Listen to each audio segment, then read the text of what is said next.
Here's the truth.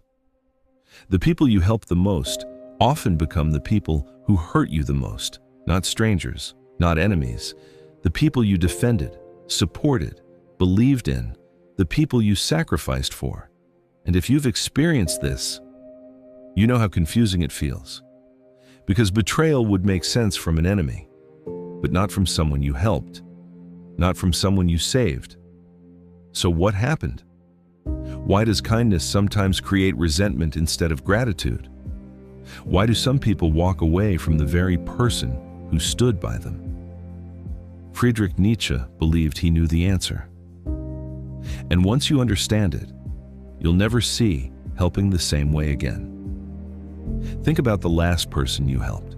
Maybe you gave them money, maybe you gave them advice, maybe you gave them your time, your energy, your support. You expected nothing in return, except maybe respect, maybe loyalty, maybe appreciation. But instead, they became distant, cold, critical, almost hostile. And here's where it gets heavy. The problem was never your help.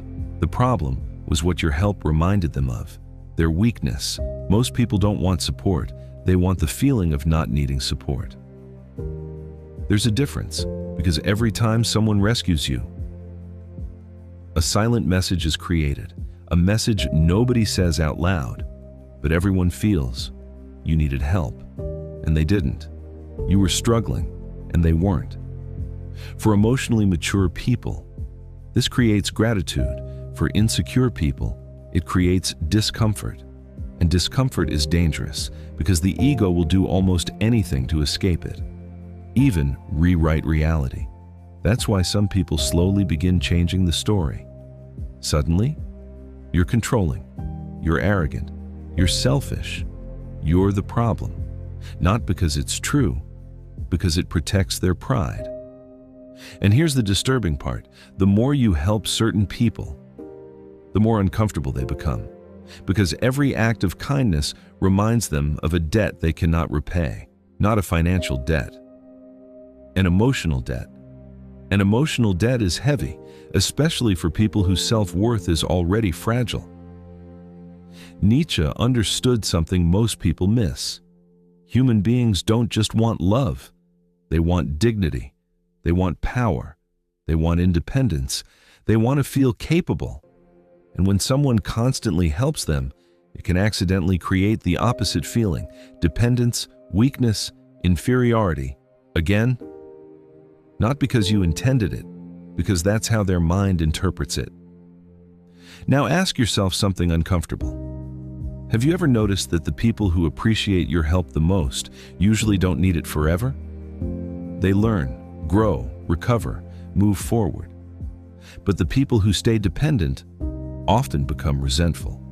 Why? Because your presence becomes a mirror, a reminder of everything they haven't become. And not everyone can handle mirrors. Some people would rather break the mirror than face the reflection. That's why betrayal often feels irrational.